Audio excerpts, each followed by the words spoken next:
Hello. हम लोग वैद्युत ऊर्जा और वैद्युत शक्ति के बारे में पढ़ते हैं, तो वैद्युत ऊर्जा समझते हैं। तो हम लोगों ने देखा था कि जब किसी चालक को वैद्युत स्रोत से जोड़ते हैं, जैसे बैटरी वगैरह से, तो उसमें आवेश प्रवाहित होने लगता है और फलस्वरूप उसमें विद्युत धारा बहने लगती है। तो इस प्रकार जो अ, स्रोत द्वारा जो ऊर्जा दी जाती है उसी को कहते हैं वैद्युत ऊर्जा, और इसे W से लिखा जाता है। तो स्रोत द्वारा किसी परिपथ में आवेश प्रवाहित होने के लिए दी गई ऊर्जा को वैद्युत ऊर्जा कहा जाता है, इसे W से लिख। अब जब चालक तार को स्रोत से जोड़ते हैं तो इलेक्ट्रॉन अनुगमन वेग से उसमें चलने लगते हैं और धनायनों से टकराते हैं। तो इस प्रकार वो टकराने में अपनी जो ऊर्जा, अपनी जो उनको गतिज ऊर्जा जो प्राप्त होती है, वह टकराने में क्षय हो जाती है, जिससे धनायनों का ऊष्मीय ऊर्जा बढ़ने लगती है और इस कारण तार गर्म हो जाता है। तो इस प्रकार वैद्युत ऊर्जा का जो रूपांतरण है वो ऊष्मा में हो जाता है, यानी वैद्युत ऊर्जा ऊष्मा में बदल जाती है। अब हम लोग ज्ञात करते हैं कि किसी चालक तार में धारा प्रवाहित करने पर कितनी वैद्युत ऊर्जा ऊष्मा में बदलती है, कितनी वैद्युत ऊर्जा उत्पन्न होती है। तो ये मान लें हम कोई किसी चालक तार के सिरों का विभवांतर V है और उसमें प्रवाहित धारा I है, तब उसमें t समय में प्रवाहित आवेश Q बराबर IT हो जाएगा। इस प्रकार वैद्युत स्रोत द्वारा दी गई ऊर्जा जो होगी वो W बराबर V इंटू Q होगी। हम लोग पहले पढ़ चुके हैं कि जो विभवांतर होता है वो एकांक कूलाम आवेश को किसी परिपथ में प्रवाहित करने में किए गए कार्य के बराबर होता है। तो W बराबर V इंटू Q हो जाएगा, जहाँ पर V चालक के सिरों का विभवांतर है। तो यहाँ पर उच्च विभव होता है और यहाँ का निम्न विभव होता है। तो जैसे इलेक्ट्रॉन है तो निम्न विभव से उच्च विभव की ओर भगते हैं, तो धनायनों से टकराते हैं, तो वैद्युत ऊर्जा का ह्रास होता रहता है। तो इस प्रकार अगर हम Q की जगह IT रख दें तो W बराबर VIT, तो एक ये फार्मूला हो जाता है वैद्युत ऊर्जा का। तो W अब V की जगह IR ओम के नियम से लिख सकते हैं, जहाँ R इस चालक तार का प्रतिरोध है, तो V की जगह IR लिख देंगे यहाँ पर। तो दूसरा सूत्र हो जाएगा W बराबर I स्क्वायर RT, मात्रक जूल हो गए हम क्या सिस्टम में। अगर हम I की जगह V बटे R रख दें तो W बराबर हो जाएगा V स्क्वायर हाफ अपान R इंटू T, इसका भी मात्रक वही जूल हो जाएगा। तो इस प्रकार तो जूल तो सबका मात्रक रहे नहीं, क्योंकि वैद्युत ऊर्जा है। अब यदि यह ऊर्जा ऊष्मा में बदल जाए तो उत्पन्न ऊष्मा H बराबर लिखते हैं W बटे 4.2, क्योंकि 4.2 जूल बराबर होता है 1 कैलोरी। तो अगर हम W इस वैद्युत ऊर्जा को हम 4.2 से डिवाइड कर दें तो ऊष्मा मिल जाती कैलोरी में। तो अब इन फार्मूलों को हम लोग अगर 4.2 से डिवाइड करते हैं तो उत्पन्न ऊष्मा का फार्मूला आ जाता है H बराबर VIT बटे 4.2 I स्क्वायर RT बटे 4.2 V स्क्वायर बटे 4.2 R इंटू T। ये सब कैलोरी में आ जाएंगे मात्र। अब वैद्युत शक्ति पढ़ लेते हैं। तो वैद्युत शक्ति जो है, वैद्युत परिपथ में वैद्युत ऊर्जा क्षय की दर को वैद्युत शक्ति कहा जाता है, इसे P से लिखते हैं। तो P बराबर हो जाएगा W बटे T, जहाँ W T समय में व्यय होने वाली वैद्युत ऊर्जा है।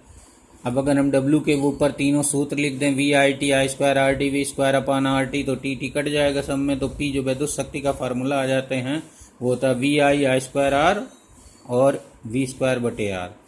अब जो P का मात्रक है वो W बटे T के हिसाब से जूल प्रति सेकंड हुआ, इसको वाट कहा जाता है। अर्थात P का जो SI मात्रक होता है वो वाट होता है, और कैपिटल W वाट का संकेत लिख लेते हैं। तो मात्रक में यहाँ जहाँ पर वाट लिखना होता है कैपिटल W लिख देते हैं। अब P के जो अन्य मात्रक होते हैं वो किलोवाट होते हैं kWh, और इसी तरह से अश्व शक्ति होता है हार्स पावर, जो यांत्रिक ऊर्जा से संबंध रखता है, यांत्रिक ऊर्जा में प्रयुक्त किया जाता है। तो यहाँ पर जो एक हार्स पावर बराबर होता है 746 वाट, यानी 746 वाट अगर वैद्युत शक्ति है तो वो एक हार्स पावर कहलाती है। इसी तरह से 1000 वाट को कहा जाता है 1 किलो वाट। इसी तरह से और भी बड़े मात्रक मेगावाट है, 10⁶ वाट को वो 1 मेगावाट कहा जाता है। तो अब यहाँ पर और समझ लेते हैं।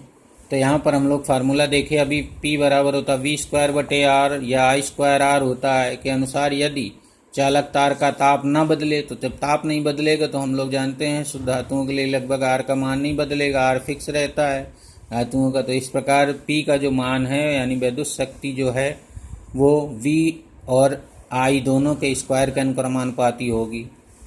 तो जो उसमें ऊष्मा उत्पन्न होने की दर होती है किसी चालक तार में या किसी चालक पदार्थ में, वो प्रवाहित धारा के वर्ग व तार के सिरों के बीच विभवांतर के वर्ग के अनुक्रमानुपाती होती है। इसको जूल का नियम कहा जाता है। तो कभी कभी ये जूल का नियम भी पूछ देते हैं, तो जूल का नियम बताइए। और जूल का नियम वहीं लागू होता है जहाँ ओम का नियम लागू हो जाता है।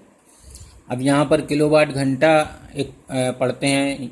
किलोवाट घंटा क्या होता है, इसके बारे में बहुत पूछा जाता है। तो किलोवाट घंटा वैद्युत ऊर्जा का मात्रक है। यहाँ पर किलोवाट घंटा जो लिखा हुआ है वो वैद्युत ऊर्जा का मात्रक है। 1 किलोवाट घंटा को 1 BTU या बोर्ड ऑफ ट्रेड यूनिट या 1 यूनिट कहते हैं, जो घरों में प्रयुक्त वैद्युत ऊर्जा यूनिट में मापी जाती है। जो घरों में हम लोग इस्तेमाल करते हैं, वैद्युत ऊर्जा का कंजम्पशन करते हैं, उसकी जो मेज़रमेंट है वो यूनिट में नापा जाता है। उसी को 1 किलोवाट घंटा को 1 यूनिट कहा जाता है। अब चूंकि ये ऊर्जा है तो ये देखते हैं 1 किलोवाट घंटा में कितने जूल होंगे। तो यहाँ से समझिए, पहले तो डेफिनीशन समझ लीजिए कि 1 किलोवाट घंटा वह वैद्युत ऊर्जा है जो 1 किलोवाट वैद्युत शक्ति के परिपथ में 1 घंटे में व्यय होती है। तो यहाँ पर हो जाएगा 1 किलोवाट बराबर 1 किलोवाट इंटू 1 आवर यानी घंटे में। तो यहाँ 1 किलोवाट को हम 1000 वाट लिख सकते हैं, 1 आवर को सेकंड में तो 3600 सेकंड हो जाएगा। अब यहाँ पर हम वाट को जूल पर सेकंड लिखेंगे, ये सेकंड कट जाएंगे तो जूल बचेगा। तो 1000 और 3600 मिल के 3.6 इंटू 10⁶ जूल हो जाएगा। यानी 1 kWh किलोवाट घंटा बराबर होता है 3.6 इंटू 10⁶ जूल। अब किसी परिपथ में व्यय वैद्युत ऊर्जा यूनिटों में मापी जाती है, तो यूनिटों की संख्या होती है VIT/1000। VI पावर हो गई और T समय हो गया, दोनों को मिला के वाट बन गया, बटे 1000 से डिवाइड कर देते हैं। तो जहाँ T घंटे में, यहाँ पर अगर ये फार्मूला लिखते हैं तो T को घंटे में लिया जाता है। तो अगर VI को वाट लिखें, T को घंटे में लिख दें, तो वाट इंटू घंटा बटे 1000 ये यूनिटों की संख्या निकल आती है।